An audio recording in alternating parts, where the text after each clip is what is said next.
others, because we're prey to those falsehoods, because none of us, right, is an island, right? We learn and think and feel so many things more than we'd ever want to admit, because we are raised a certain way in a particular environment at a particular time. Society doesn't utterly determine what we think, but it certainly has a major influence, more than we want to accept. So we need to criticize the culture from which we came, not right because we want to get rid of it, but because we want to get the truth out of it and get rid of it. We want to discern truth and falsehood. Those are the two missions. The last one, right, is he talks about the voice, this voice he hears, right? And some people say it's conscience, it's maybe some sort of angelic messenger or whatever. There's all kinds of interpretations of this. A demon, even. I think that was daemon is the word, but it doesn't mean what. Yeah. Well, but I was reading The Death of Christian Culture, and I'm pretty sure he calls it a demon. Yeah. Not daemon, not the sense in which just a spirit, but like. Anyway, we can. Well, it's when I read it, I see it as a very good thing, because it tells him to stop doing things which end up to be really unjust, wrong, bad, false, whatever. Yeah. And he always obeys it. That's right. It doesn't tell him what to do. It only tells him what not to do. I mean, think about most of the 10 Commandments. Yeah. Right. They tell you what not to do. Yeah. Right. Then we have to go, and of course, what that means is go love God, but you can't do it these ways. Right. That's the starting base. That's why we need a law to direct us. Exactly. So that we can ultimately move into full virtue. Right.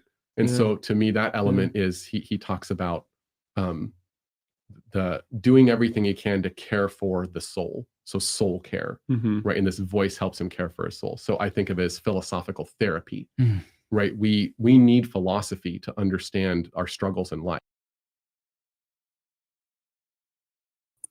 We do need philosophy to deal with our struggles in life. And what he said about commandments are on point. They're exactly right. They're mainly just what you refrain from, because it's evil to do the things you're supposed to refrain from. Those are sins. They're almost all refraining things you refrain from. There is a couple in there. Like, that's why I always ask people, and they never give me a good answer. How do you love the invisible God? Well, there's a lot of stuff you don't do. There's not a lot you do. Like, don't worship idols. Don't take the Lord's name in vain. Of course, all that means you're doing something rightly.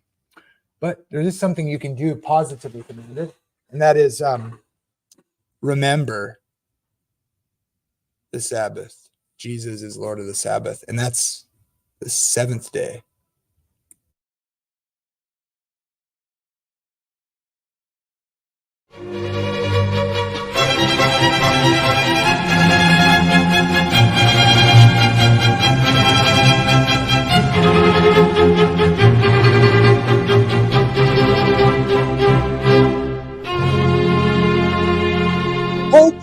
The Pope said.